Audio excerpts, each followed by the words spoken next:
Hey, everyone, and welcome back to the Lauren Muzyka Show. So, as I mentioned earlier in the summer, we are doing something a little bit unique right now. We're taking a break from our rigorous recording schedule, and we are refeaturing one of our favorite clips, memories, interviews from the early days of the show. So, here we go. Please enjoy, and we'll return to some new content here towards the end of the summer, beginning of the fall. Have a good one. 50% of the abortions are repeat abortions. Once you stop folks from having to get on that terrible path, abortion rate doesn't just go down by the number of people that you convince. It goes down by like double the number of people you convince. Because it's a propagating thing. It's exponential instead of linear. Well, the fewer people who are actually either getting abortions themselves or procuring abortions for another person, because we know in the pro-choice side, it's folks that feel, they had some personal experience with abortion. That's what makes them convicted on the abortion side.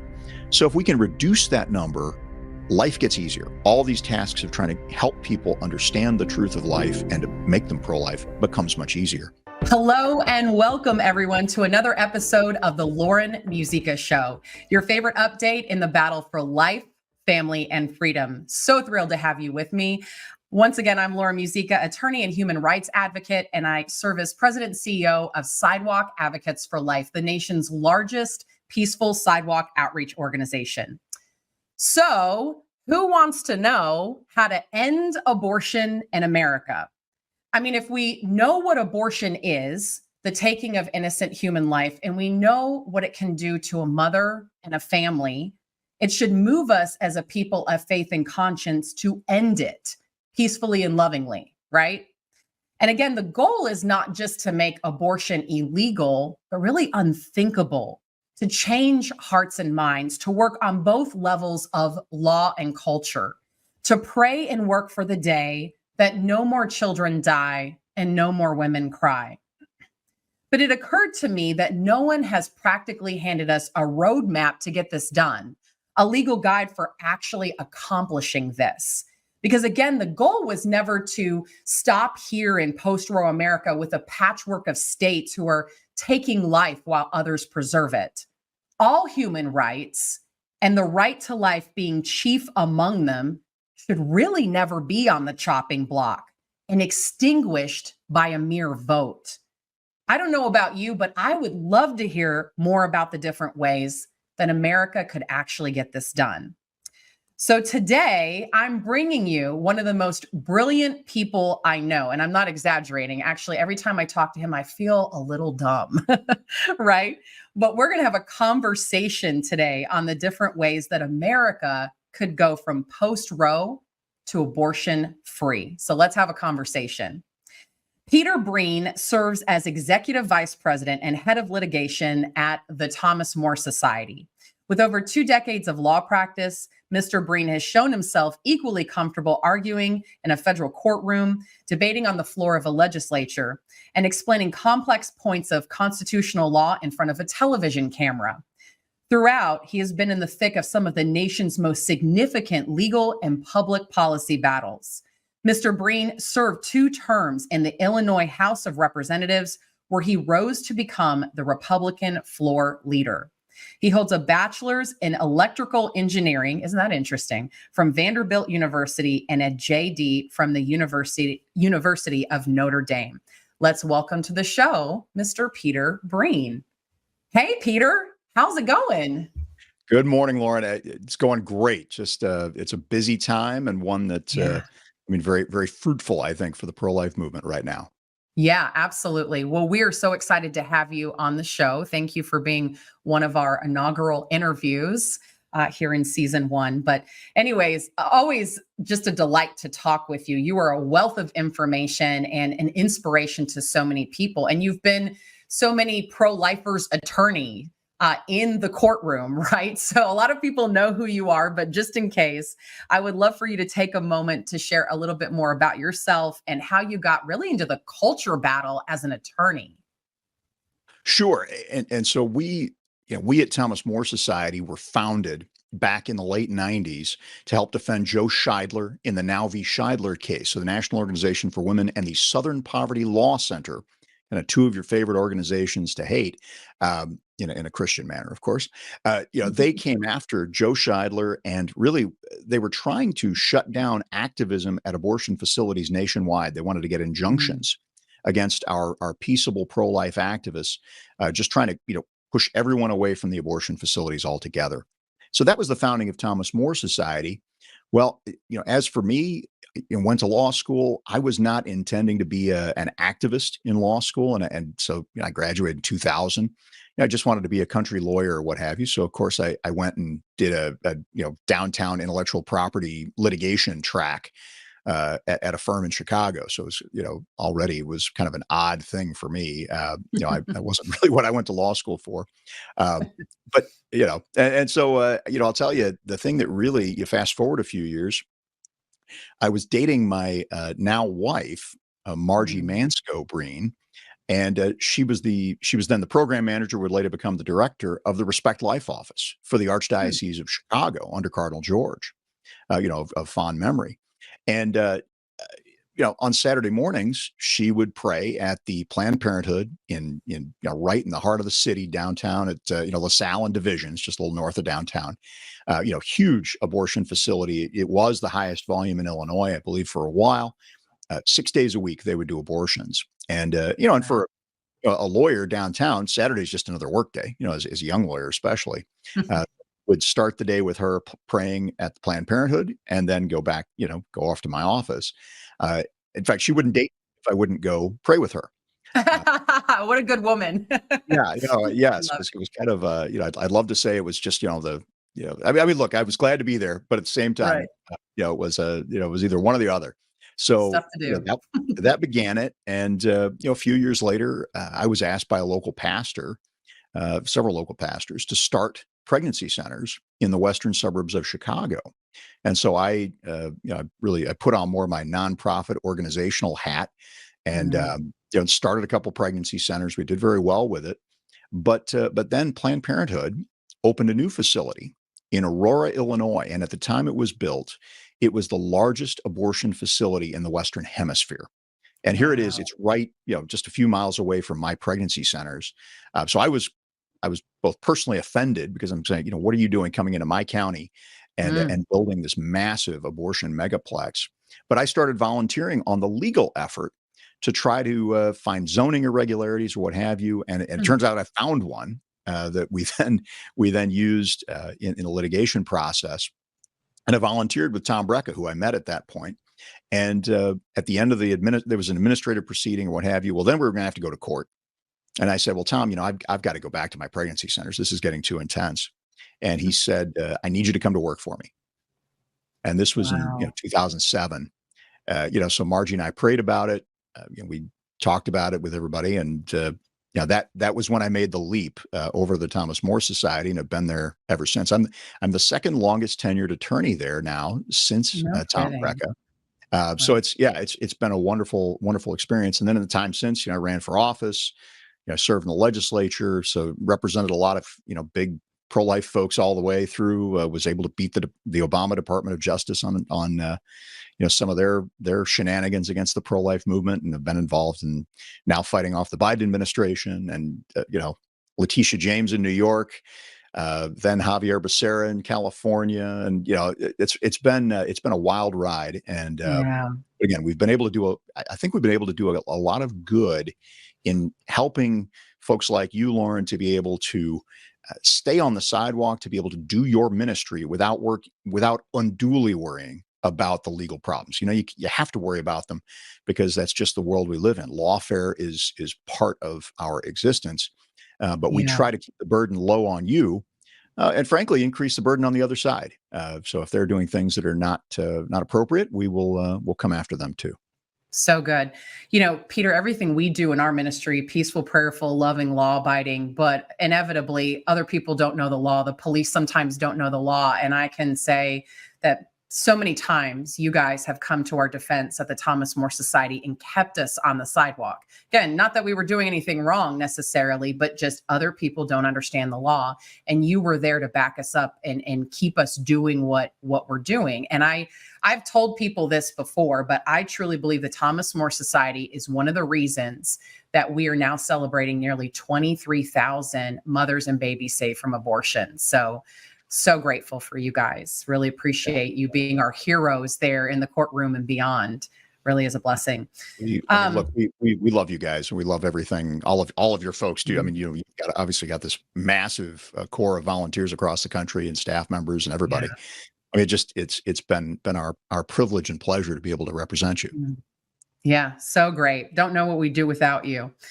So I've got an interesting question for you. Did you ever think that Roe versus Wade would be overturned in your lifetime? And then I'd love to hear your quick thoughts on the Dobbs decision that was written by Justice Alito. Well, I mean, I think if you're an active member of the pro-life movement, you always had in your heart and in your soul as much as your head might go, I don't know how Roe's going to get overturned. In your heart, you had to know it was going to be overturned. And I remember sitting with Governor Bruce Rauner in Illinois, who was he was a pro-abortion Republican. And I remember sitting with him at an event, and we were talking abortion because he was very pro-choice on things. And we were desperately trying to keep him from regulating in favor of abortion. You know, we're trying to keep him signing some bad bills, which he signed a few of them. But one thing I remember, we were sitting there, I think we were having a beer, and he said, well, Roe's never going to go down. And the other politicos who were my colleagues at the time were like, oh, of course. And I'm going, well, Governor, I don't know about that. And then here we are. It was about 5 years later. Well, then all of a sudden Dobbs comes in, and it really, I mean, obviously it shook the country. I think it shook the pro-life movement.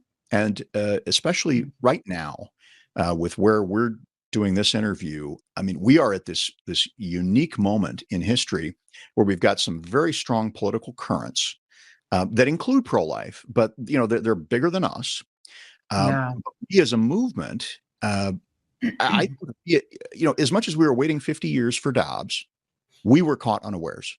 I would say on behalf of the movement, you know, to the point where at Thomas More Society, we looked around after Dobbs, and we got much more involved in state legislative work because you know, it's one of those things where you're looking around going, well, whose job is that? And, you know, certain things you go, well, is that so-and-so's job or so-and-so's job? You're like, well, no, you just look in the mirror. It's my job now.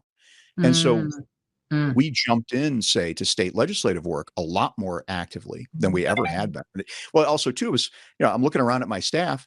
I mean, I served in Republican leadership in the Illinois House, which is it's a rough and tumble, you know, Illinois is a pretty rough and tumble political state. So most folks, when I talk to legislators in other states, they respect that service because they know it was, you know, pretty rough.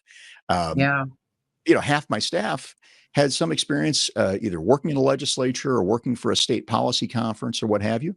So we said, hey, you know, we're just as well equipped to get in and help with this as anyone else is. And so and I know various groups that, you know, they had not been doing certain things pre-Dobbs. Now they're moving in, you know, maybe they were doing more public policy. Maybe they're doing a little more advocacy or education than they were doing it, or they're doing it differently now. And so I think I do, you know, you had mentioned, you know, this is not the fight, you know, the fight's not over. I mean, it took us 50 years to get here. Now there's a debate. And I know I'm not supposed to use sports analogies. My wife always told me stop that. But it's okay on this show. We'll let you, Peter. Yeah. You know, and I don't know if it's like football where are we on the 50-yard line? So in other words, are we only half done? So do we have another 50 years to go with this? Are we on the 20-yard? Are we on the other side's 20-yard line? Heaven forbid, are we on our own 20-yard line? I don't know. I do think that's part of our talk today, but it's something where you see a lot of pro-life groups. They were designed for the pre-Dobbs pro-life movement. Ooh. And everyone's trying to figure out, are you going to survive? Are you going to adapt to meet the post-Dobbs reality? And we're watching with some measure of concern because some groups are not. And it's, you know, I do think that's I know And I'm not naming names because I think everybody in the movement is trying to make sure they are adapting properly. I hope they are. Yeah. And there are things changing. The roles of pregnancy centers are changing. Obviously, the role of sidewalk counseling and the way it's practiced, frankly, thanks to Sidewalk Advocates for Life, has become more professionalized and is Yeah. becoming structured. It's not as there are times when sometimes it was haphazard, I guess you might say, and I don't think I don't Sure. think that's a critique. It was we're doing the best we can. Yeah. And, Yeah. and yeah, so Throwing that's things together and hoping it'll work, right? So rather than maybe studying this a little bit like a lab rat, like I know I turned into a nerd when I was putting together Sidewalk Advocates for Life, and I was like, okay, what's working, what's not, right? And kind of upping our game at this juncture in history, I think has been so important. Right on. right, So right. Well, and from the lawyer's side, I mean, you look at what the other side is doing. Uh, yes, we noticed. I mean, look, big law has always been left leaning, and lawyers generally. I mean, we know this. Our colleagues in the bar, probably 80% liberal, and maybe 20% yeah, conservative. And yeah, you could probably say the same thing in terms of their pro-life commitment. Maybe it's 70-30, pro-abortion or pro-life. Uh, and so we have been seeing on the other side, I mean, they have absolute top quality lawyers who are volunteering for them. So Planned Parenthood is not having to mm, pay a lot of times even for the legal harassment that they're doing of our clients. And of course, if they have control of a unit of government, well, they get the whole attorney general's office of the state of California, state of New York, state of Illinois, et cetera. yeah, So these massive bureaucracies that they can just come after us with.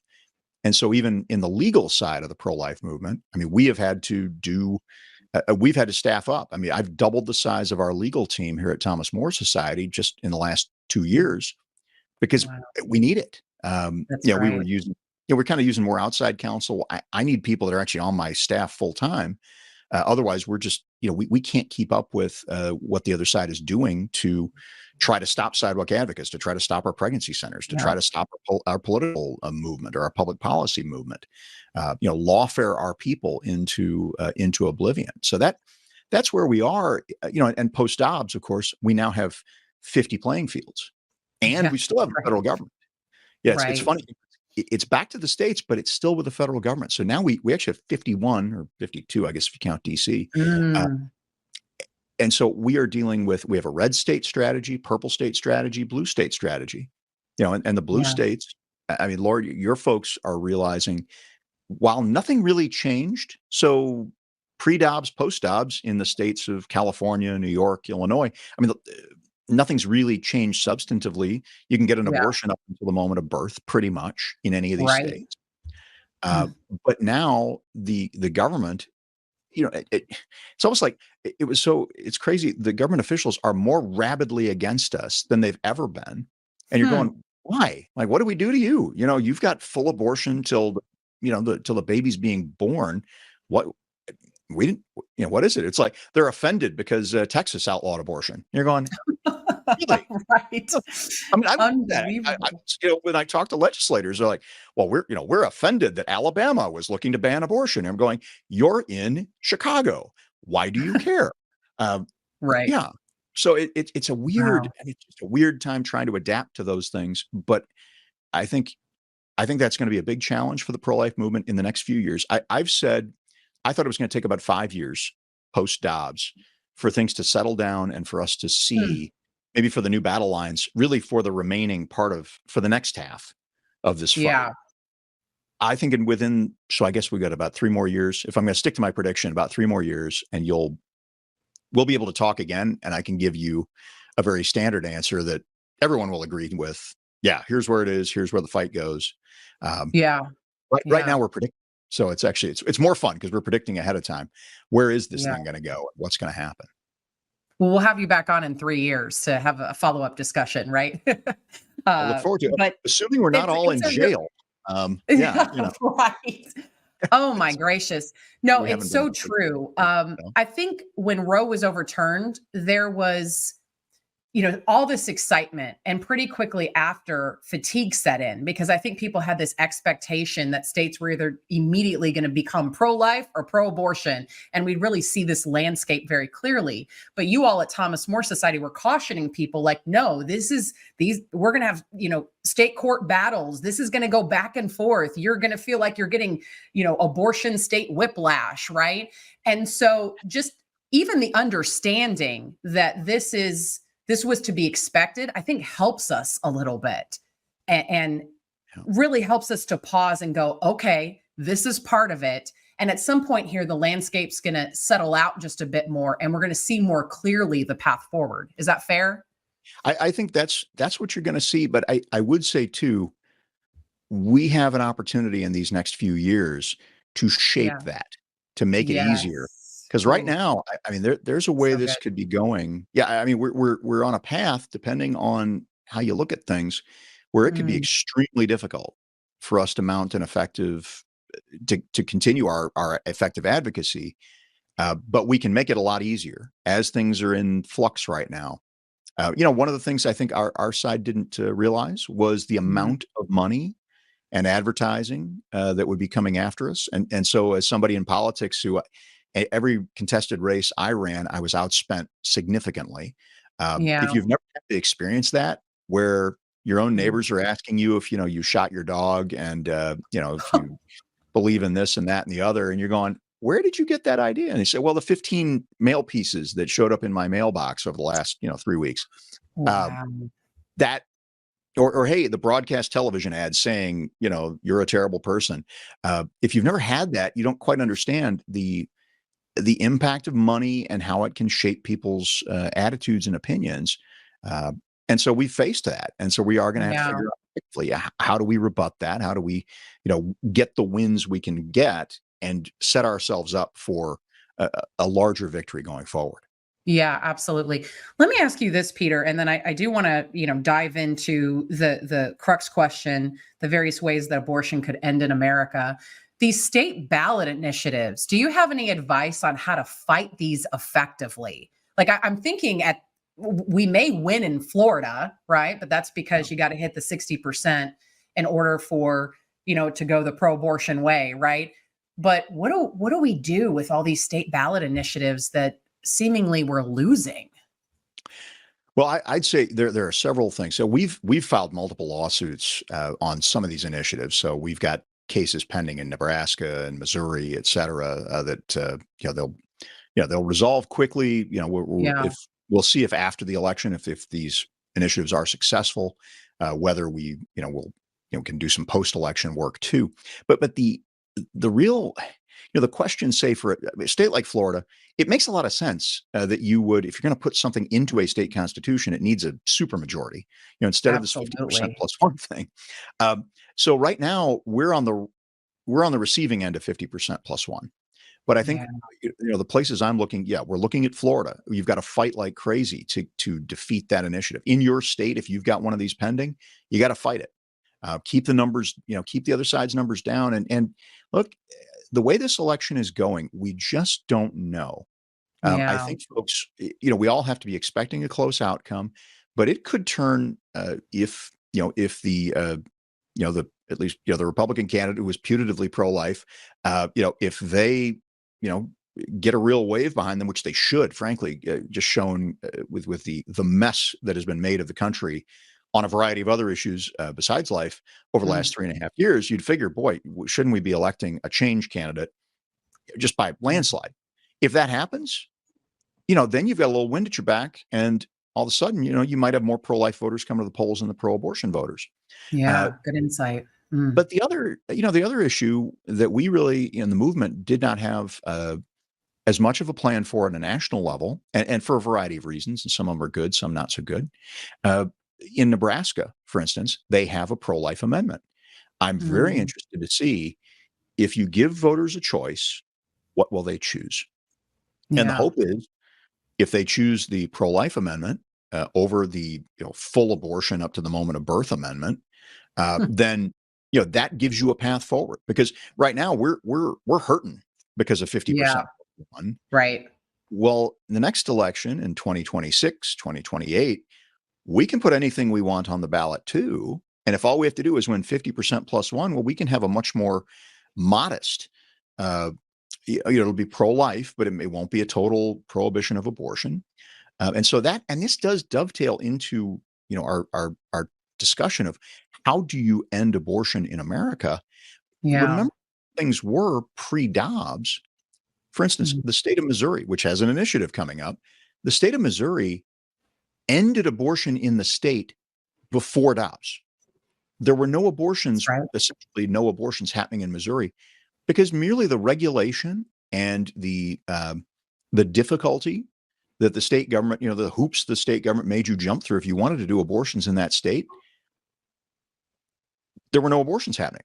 So they couldn't ban abortion under the Roe regime, but there weren't any abortions happening. And there's nothing stopping a pro-life state, even without an actual ban, there's nothing stopping a pro-life state from requiring health and safety regulation, from requiring waiting periods, from requiring actual informed consent before people go and make a permanent decision to kill their child. There's nothing stopping states from enacting those laws. You don't have to ban abortion even if for whatever reason you can't politically. You certainly can regulate, though, based on health, safety, et cetera. And that's something that we haven't. It's almost like people have just forgotten everything they learned from 50 years of public policy making. I'm hoping, after this election, we're going to see. I mean, hopefully in this election, we win Florida. The pro-life amendment in Missouri, in Nebraska wins. We're able to maybe beat back some of these other amendments in other states, and then we mount an effective counterattack, going forward. So that's the immediate plan, I would say, for the pro-life movement. It makes some sense. I love that. I never thought about kind of a proactive ballot measure on our part, right? That I hadn't even gotten my mind around that. That's a really good thought. So for us to keep with us as we move forward. When we hear some of our colleagues talk about other ways abortion could end in America, like, the Supreme Court finding personhood for the unborn under the 14th Amendment, or us getting enough states together to ratify a new constitutional amendment, right, which would be pretty ironclad. Do you have a favorite path forward here besides, what you think might happen? What do you think is the most solid way for us to eventually get this done, especially understanding the relationship between law and culture? We got to win people on this, of course, to get the ball across the line. But, do you have a favorite way forward? Sure. And I think it comes from the recognition that we thought, and our polling showed us, that the American people, majorities, were in favor of, say, abortion except in cases of rape, incest, life of the mother, something, like the old formula that, the Henry Hyde formula. And that's obviously, if you're pro-life, I mean, we don't want any baby killed, period. But if you're doing sidewalk ministry, obviously you're trying to save the ones you can save. And it's a similar point there.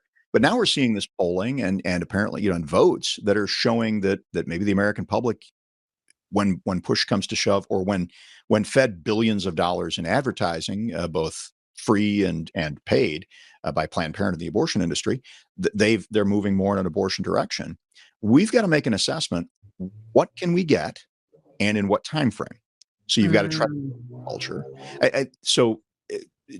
Constitutional amendment is nearly impossible to pass. I mean, think about all of the common sense ideas. I mean, so non-controversial things that, like term limits. No, you poll the American public, they're like 80% in favor of term limits. And the other 20% is because they pushed the wrong button on their telephone when they were answering. Right. And we can't get a constitutional amendment for that. So I understand that is always a way, but our Constitution is nearly impossible to amend, short of a major war. I mean, look, it took a major war to get your 13th, 14th, 15th, that sort of thing. The 19th Amendment, that took a nationwide movement over many, many years to be able to get that passed. I mean, so that is a path, but I would be.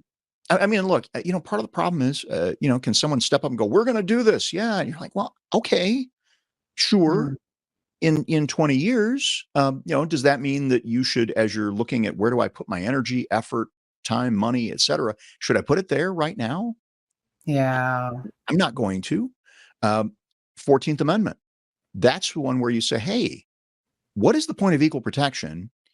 And we're saying that all people, all men were created equal. Well, what does that mean if you go, well, the minute before birth, you're not actually a person at all, and so, you Mhm. don't count. So there's some strength to that argument from a heart point. The Yeah. mind point. Boy, you've got to convince a lot of lawyers and a generation or several generations of lawyers and law professors that, hey, this doesn't make any sense. So that's a long Mhm. project. I like thinking hard about that project because there's a bunch. I have friends on both sides of that debate, but it's an argument we probably should be having because look, Yeah. our understanding of the Constitution does change. Uh, Yeah. and if you ask the folks who enacted the 14th Amendment, what do you guys think? And actually you do that plus show them the science that here's the baby and the baby's here and look at, here's you. This was you at age X, Y, Z. Yeah. They, I think there might have been more of a go like, we don't like that. Abortion was essentially banned in the country at the time of the 14th Amendment, pretty much Yeah. coast to coast. So they didn't really need to grapple with the issue: are the unborn covered by the guarantee of equal protection? Because it was just banned. We weren't supposed to do it. Now, how do you penalize it? Whatever, but they didn't Mm. do it. It was understood. Yeah. So that's an open question. To me, the Yeah. more practical way forward, and this is something I haven't seen others really talk about as much as I think we should. Mm. When I was running pregnancy centers, and now I represent them, we always had a statistic that 50% of abortions are repeat abortions. Yeah. Think about it. Once you Sure. get on that track of thinking abortion is an okay way to, control your fertility and is almost like a method of birth control, well, you're going to stay on that path. So if we can Mm. off that path, think about it. If 50% of the abortions are repeat abortions, well, once you stop that funnel, stop folks from having to get on that terrible path. Well, Yeah. the abortion rate doesn't just go down by the number of people that you convince. It goes down by like double the number of people you convince because Mhm. it's a propagating thing. It's exponential instead of linear. Well, the fewer people who are actually either getting abortions themselves or procuring abortions for another person, because we know in the pro-choice side, it's folks that feel, they had some personal experience with abortion. That's what makes Mm. them convicted on the abortion side. So if we can reduce that number, life gets easier. All these tasks of trying to help people understand the truth of life and to make them pro-life becomes much easier. And so that to me, Mm. uh, we're going state by state. It is to some extent. This is not an easy fight. It's a state by state, step by step, doing what we're doing now. So some states have prohibited abortion altogether. Others have significantly restricted it. We get these Mm. regulations where pro-life states, you look and go, we just make it cost prohibitive potentially Yeah. for abortionists to do kind of a dirty business because these guys, they run fast and loose. They're chop shops. They're horribly Yeah. run. Yeah, you actually make them follow the same medical regulations that we require of everything else we have in society. All of Right. a sudden, yeah, you're going to reduce your abortion rate because you can't do this thing ethically and Yeah. properly the way they are. So between Mm. that, to me, the state angle is huge. So now you're reducing that abortion rate altogether. And then on the federal side, I know this is not necessarily popular. Right now, our presidential election, we're in the middle of a presidential election where because the people of the country, at least in the swing states, are perceived to be at least moderately pro-choice or they've got a hang up about abortion, you've got both sides, both the Republican and the Democratic candidates kind of disclaiming federal involvement in abortion, but it's there. We Mm. regulate so many things on the federal level that abortion is a fair topic for that regulation. And obviously, we already prohibit our federal dollars from going for most abortions, elective abortions, as they're considered under federal law. So that it's not like the topic goes away in the long term. And you can again, you can make it so that the abortion rate reduces, and as the abortion rate reduces, you've got the number of people involved in abortion reducing. All of a sudden, the temperature comes down because when people think Yeah. clearly about the abortion issue, you're going, well, why would I want? It's like my kids. Why would they look at the issue of abortion and go, why would anyone do that? And at some Mm. point, as we mature and age, there's a point where, people convince themselves it's okay. And Yeah. really, that's part of our job in the pro-life movement, to help folks continue to think about it in a more reasonable way. Yeah. And so that to me, and that is a long, slow process, but it continues the work that we've done. And really, to me, the idea too of settling out after Dobbs is, some of it was, it's emotion. I think if you can get Yeah. past, I think if we can get positive movement after this election, so hopefully the Nebraska pro-life amendment passes. But even then, as we get further and further from Dobbs, and we see more and more states where abortion is significantly restricted, and the states are, the state of Texas, one of the largest in the country, no abortions. State's operating fine. Economy's good. Home prices are just fine. Everything seems good in Texas. It's a little Love too. it. Yeah, Yep. I know of Texas. I'm a Texan, so I love my state. We protect life at conception. Amen. Yeah. And you know what? And you look at it and go, well, how in the world can this big cosmopolitan one, and everything in between state, they're operating and doing fine with no abortions? Well, maybe it'd be Right. okay in my state. Yeah, and Yeah. that is my hope, that work happens. Well, then once you get some leverage on the problem, and you start restricting where the abortions are occurring, well, all of a sudden, now people are going, yeah, why do we have this? What's the point here? And they can Yeah. think about it and go, yeah, I don't, why are we killing our children? And you get Mm. people like Elon Musk, who's not a pro-life advocate, but is sitting there going, our birth rate's going through the floor. It doesn't. So even like the folks that are more rational, scientific-y are going to go, yeah, why are we doing this abortion thing? Doesn't make any sense. And then folks, who are looking at it going, well, why are we killing our little children? Like, what's the point there? You put all that together, and with some leverage on the problem and some time, I think then we can start looking at. I don't know that you're going to need a constitutional amendment, because this is the other thing, the strength for a constitutional amendment, you've got the strength for a federal law pretty much making abortion very, very hard to do in this country. Yeah. So Yeah. that's my Beautiful. Beautiful path. thoughts. I Yeah. think what you're hitting on too, like there's such a relationship between law and culture, right? Culture, of course, being the hearts of the people. This is a human issue, and it requires a human response. Um, what are some of the favorite things that we are doing as a movement to change hearts and minds on the issue? Just again, piggybacking off of what you're saying. And then why is it important? Because I even hear this amongst some people who call themselves pro-life, right? They say, oh, like, I don't know about making it both unthinkable and illegal and unthinkable. How would you answer that? Well, and this goes to our question of, well, what laws and regulations should you put into place? Well, if you're getting too far away from the people, you go, oh, well, if we could sneak in this, this, and this. The left does this. They do this all the time. The state of Illinois, for instance, they repealed parental notice prior to a minor's abortion. All the good polling showed 75% of Illinoisans were in favor of parental notice. So that's, pro-choice on abortion, pro-life on abortion. And we're a left-leaning state. The other side didn't care. Just didn't care. They said, we're going to do it anyway. And did they pay any price? No. But at the same time, your laws and regulations do need to be somewhat in step with where the people are. So you can't ban something if everyone thinks it's okay, because then also, look, we've got pill abortions. There are all sorts of ways that people are going to be able to get abortions illegally. And so you really do need to make it unthinkable, because otherwise folks are going to sit there and go, whatever, and this happened with something like a marijuana. Folks were all, if you wanted marijuana, you could go get it. But now it's legalized, which has been a bit of a mess in the states that have done it. But abortion's the same way. We if we don't convince people that it's not the right path for them, well, they'll figure out a way to get a pill from India or, from Mexico or wherever, or, there are these networks out there to do this.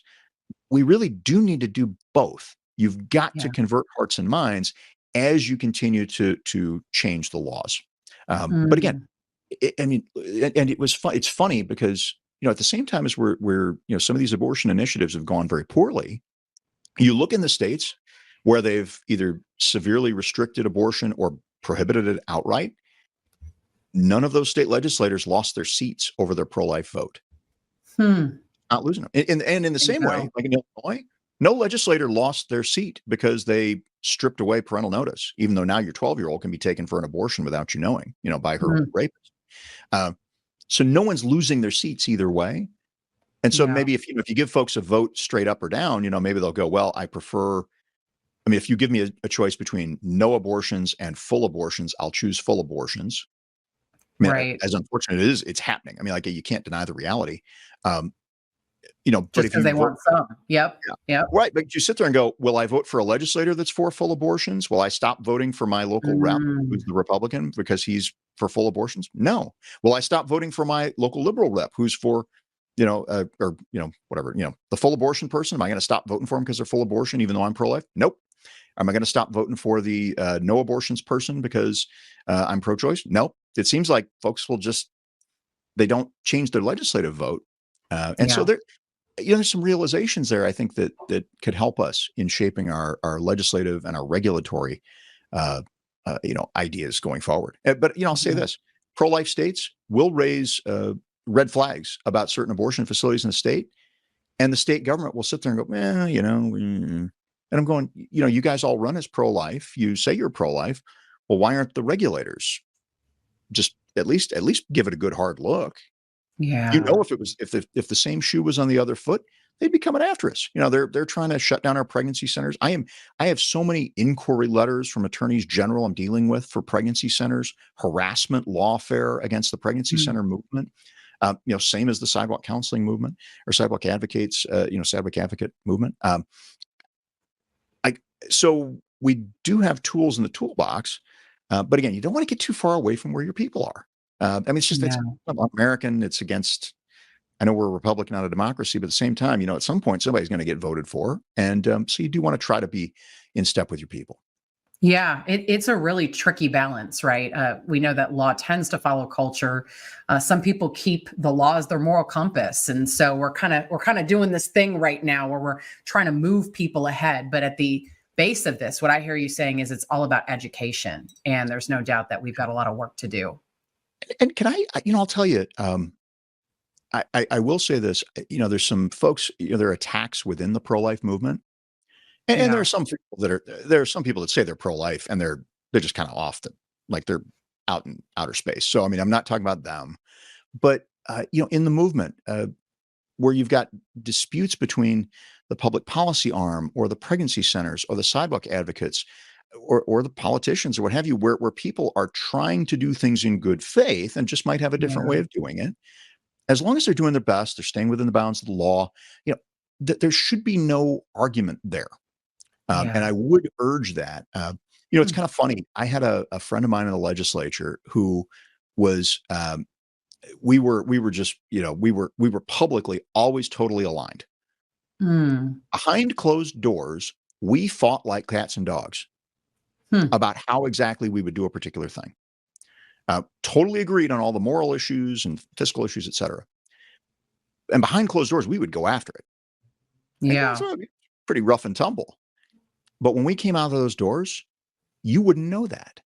The public didn't know. The public is looking like they can't understand, because it's just, everything's kind of quick. People are busy.